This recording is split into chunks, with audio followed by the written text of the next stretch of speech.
de conversa em conversa, você vai arranjando um modo de brigar. Ela é acupunturista e tem um currículo invejável.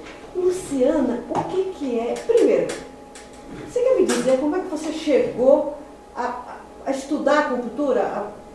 Como é que foi isso? Bom, a história é um pouco longa, mas eu vou tentar resumir. Resume. Eu sou formada acadêmica de enfermagem na Universidade Católica de Salvador. Fiz especialização em marketing, auditoria e sempre gostei da parte administrativa. Trabalhei na UTI durante um tempo e em home care, mas eu sempre tive vontade de trabalhar em algo que eu acreditasse. Eu sofri de uma enxaqueca muito forte, era internada todo mês e um belo dia eu em São Paulo eu fui atendida por um acupunturista e eu fiquei encantada porque ele me garantiu que eu ia ficar de 1 ano a 2 anos sem crise e realmente as minhas crises tinham sanado. E aí eu fui pesquisar no Brasil onde teria escola de renome. Teve Belo Horizonte, o IMAN, que é o Incisa, e o SEAP. Fui incentivada pelo meu esposo, fiz o curso de especialização, me apaixonei, porque na realidade você não tem que só gostar do que faz, você tem que gostar e respeitar. Então foi paixão à primeira vista e respeito no primeiro momento. Depois que eu terminei o curso de acupuntura, 2 anos e meio em Belo Horizonte, eu fiz acupuntura avançada em São Paulo e concorri com uma vaga para a Universidade de Beijing, um mestrado. Quando eu me inscrevi, todo mundo achava que eu era louca, mas eu me preparei 1 ano e meio para essa avaliação. E aí eu tive a felicidade de passar em primeiro lugar, fui para a China com a cara e a coragem, sofri um bocado, estudei um bocado, porque quando você passa num processo desse, que tem mais de 500 pessoas inscritas, e você passa em primeiro lugar, você acha que você vai dominar.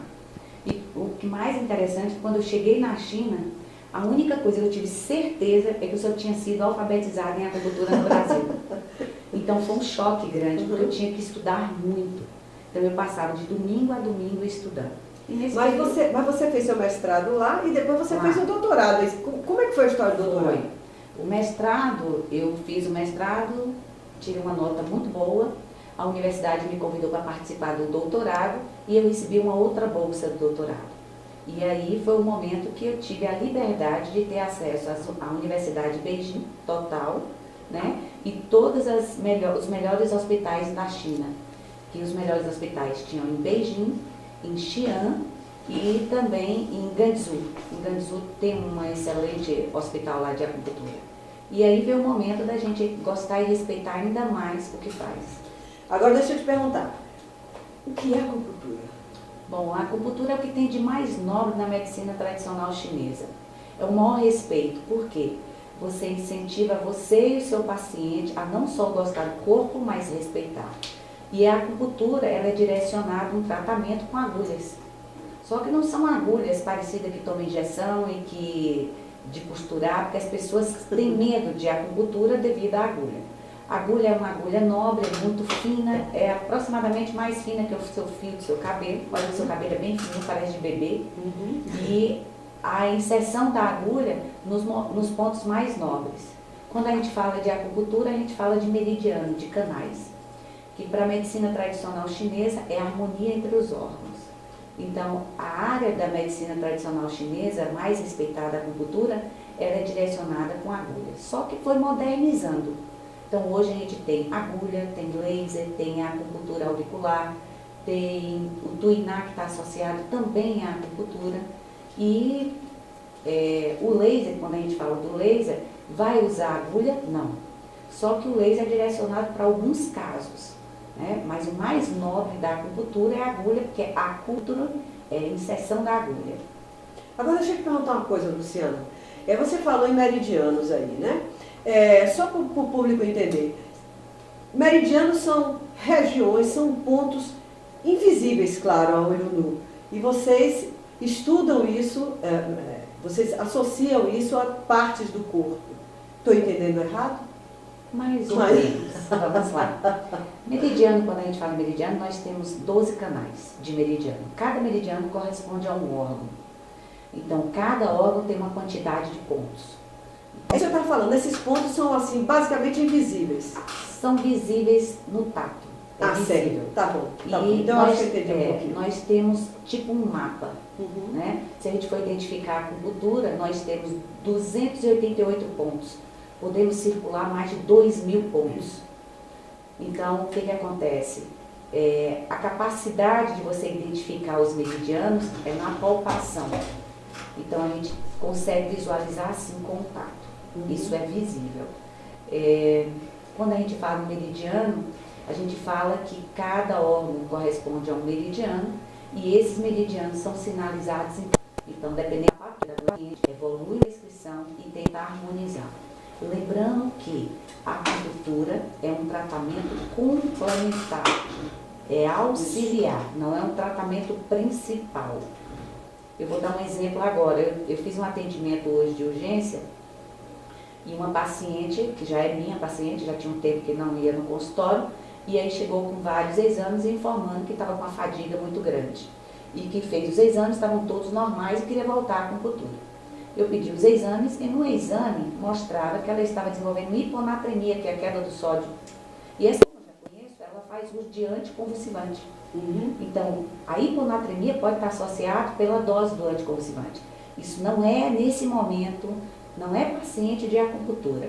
É um paciente que eu tenho que caminhar para o neurologista dela para reavaliar a posologia, a dose da medicação. Nós não podemos enquadrar como a acupuntura o salvador da pátria. Não. É um tratamento que está similar aos outros tratamentos principais. Até porque hoje no Brasil, em Vitória da Conquista, nós temos excelentes profissionais. Nós temos a capacidade de investigar o paciente na parte de exames laboratoriais e exames de imagem, que facilita muito a confirmação do diagnóstico. Então a gente faz tipo uma parceria, praticamente em todas as patologias. Agora deixa eu te perguntar uma coisa, então. Já que se usa, a gente tem partes do nosso corpo, temos meridianos de cima, do fio de cabelo ao dedo do pé. Sim. Então, quem usa muitas argolas na orelha, faz aqueles piercings, aquela coisa toda, aqueles enfeites todos, isso atrapalha um pouco? Ele está queimando, ou está prejudicando, ou está, enfim, está destruindo algum meridiano, está afetando energeticamente? Sim, uma excelente pergunta. Bom, esses pinces, na localização, dependendo da localização da orelha, se a gente for analisar a orelha, a parte anatômica da orelha na medicina tradicional chinesa, nós temos 48 pontos nobres. Na orelha. 48 pontos. Tem pontos do sono, do humor, frontal inteligência, sono profundo, inibir a fome, não reter líquido, estômago, intestino, pulmão. Então nós temos vários pontos. É um anexo da acupuntura, que é a acupuntura auricular. Se você faz vários orifícios na orelha, automaticamente esses pontos são lesados. A gente pode implementar em outra parte do corpo, sim, mas a acupuntura auricular não vai ser tão eficaz uma orelha que nunca foi perfurada para uma orelha que tem vários furos. Certo. A mesma coisa a tatuagem. Tem alguns pontos no seu corpo, principalmente o meridiano dos rins, que a gente se preocupa muito, que é a essência da vida na medicina tradicional chinesa.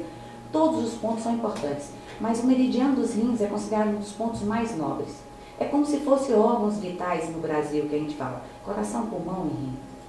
Então, é um ponto muito nobre. A gente pede os pacientes para não instalar nenhum tipo de tatuagem nesse local, porque danifica sim. Incisões cirúrgicas também danificam. Então, alguns detalhes no corpo também danificam, assim, manchas, quimoses, que são manchas escuras, alguns traumas longos, pode danificar o meridiano. Agora, você falou que, claro, a acupuntura é um complemento no processo de cura, mas existem coisas que são perfeitamente curáveis pela acupuntura, não? Sim, sim. Quando a gente tem um diagnóstico já preciso, dar um exemplo de enxaqueca. A enxaqueca é de origem neurológica. Então, a gente tem que encaminhar o paciente antes de acupunturar. A gente faz toda uma avaliação do paciente, uma propedêutica, e aí analisa se o paciente já passou pelo neurologista. O paciente tem que ter a confirmação que descarta qualquer tipo de tumor, isquemias, alguns pontos de cálculos, calcificações, alterações neurológicas. automaticamente confirmou uma enxaqueca, que é uma dor de cabeça. Para a medicina tradicional chinesa, a dor de cabeça está associada a vários pontos. A gente tem que saber a origem dessa dor de cabeça. Se é problema hormonal, se é alteração de dificuldade de alimentar, uma má alimentação, desconforto de estômago, rim, bexiga, pulmão. Então é direcionado sobre as bases do meridiano. Nós sabemos que existe uma sobrecarga craniana.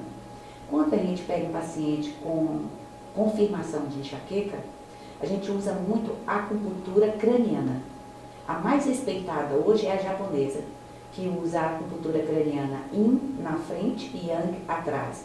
Então são pontos direcionados que a gente calcula para fazer a liberação de serotonina, que faz a redução da pressão craniana e faz com que o paciente melhore a parte de equilíbrio corpóreo. Associado também a chás, a mudanças de comportamento, né? Mudanças de hábitos alimentares. Então a gente passa por todo esse processo. E a acupuntura tem uma resposta muito boa. O meu carro-chefe é dor. Eu sou especialista em dor, obesidade e potência sexual. Eu bem sei. Você é bem paciente. Pois é. Eu também, tirando a obesidade, na dor eu sei bem. Deixa eu te perguntar uma coisa. Saindo um pouco da acupuntura, você morou quanto tempo na China? Bom, indo e vindo, 5 anos. 5 anos. Agora eu vou te fazer uma pergunta. A China continua vermelha ou ela já está azulando um pouquinho assim para o lado de cá? Bom, a China ficava no 20º lugar da economia mundial.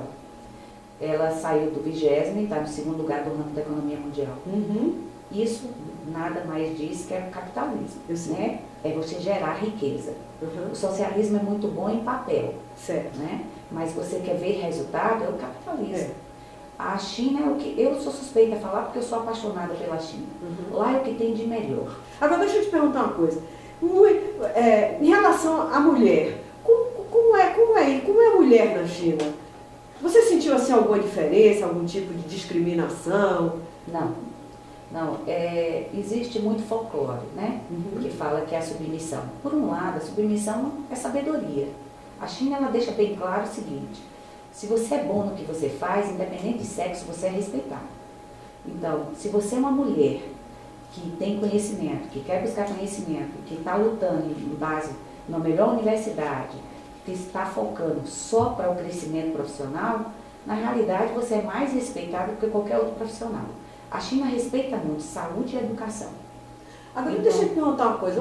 Uma vez você me falou, uma coisa, eu tenho uma memória boa, né? E você saiu com uma roupa de uma determinada cor, foi branco. Por favor, eu queria que você falasse disso. Quando eu fui para a China, eu li um livro chamado assim, Um Brasileiro na China. Porque lá existe alguns rituais e é cultural. Um exemplo, lá em Beijing, que é uma cidade mais conservadora... Beijing, você fala Pequim, acho que é Pequim, a capital. É porque o chinês ele não gosta de falar Pequim, ele gosta de Beijing, então a gente cria esse curso. Então, em Pequim, na China, lá tem algumas culturas que a gente tem que respeitar. Uma veste amarela, você está praticamente vendendo o seu corpo, então você tem que evitar uma veste amarela. 2 vestes brancas dá sinônimo que você é viúva. Então tem uma história muito engraçada lá na China, porque assim, eu falava muito mal o mandarim, meu inglês é muito ruim, e um belo dia saindo da universidade à noite, o índice de criminalidade lá é 0. Tem um dos melhores batedores de carteira do mundo lá, mas as pessoas não tocam em você, é muito difícil. E aí eu saindo da universidade, estava muito frio, eu não tirei o jaleco, então eu estava com 2 vestes brancas, a calça e o jaleco. E eu fui abordada por um chinês, e o chinês querendo falar comigo, eu falando que eu não sabia, eu não estava tendo conhecimento. E meu tradutor, visualizando aquela confusão, ele encostou e perguntou. E eu andava sempre com o crachá da licença da embaixada, para eles não tocarem em mim. E aí meu tradutor, traduzindo lá que o cara queria, ele falou, perguntando se eu era viúva e quanto é que eu queria para casar com ele. Aí eu me senti assustada, aí eu falando que eu não queria casar, porque lá no meu país eu já era casada. Mas eu fiquei feliz, porque é o único país que pelanca tem valor, né? Eu me senti assim no máximo. Então, Luciano, então antes de a gente terminar, eu quero te dar aqui 2 presentes. Um é um CD de Andréa Cleone. É uma das melhores cantoras que eu conheço. E o outro é da Caládio, Isso é para você, né? MITS, todo mundo conhece. Eu aproveito e para lançar aqui rapidinho um concurso rápido, né? Eu estou aqui, eu quero agradecer a Luísa Ferraz, filha de Jerúsia Ferraz, uma amiga querida que não está mais entre a gente. Eu estou aqui com o livro dela, Peneirando a Vida. E eu gostaria, se você ligar para cá, quem quiser ligar para cá, Jerúsia tinha uma empresa, sabe? Uma empresa, e ela, uma pessoa muito dinâmica, linda, por dentro, por fora, uma pessoa exemplar, né? E eu falei aqui de Luísa primeiro porque nós viajamos juntas várias vezes. Luísa, uma pessoa assim fantástica, uma prática em turismo e tudo mais. Quem ligar para cá e me disser o nome da empresa que Jerúsia tinha, vai levar o livro Peneirando a Vida, de Ana Jerúsia Bittencourt Ferraz, um livro lindo, né? Então fica aí. E agora sai o Samba da Silva? Com certeza. E sai com certeza? Então vamos lá, Samba da Silva, e depois a gente volta aqui rapidinho. Oi, de conversa em conversa, você vai arranjando um modo. Oi, de conversa em conversa, você vai arranjando um modo de brigar. Oi, de conversa em conversa. Oi, de conversa em conversa, você vai arranjando um modo. Oi, de conversa em conversa, você vai arranjando um modo. Oi, de conversa em conversa, você vai arranjando um modo. Oi, de conversa em conversa, você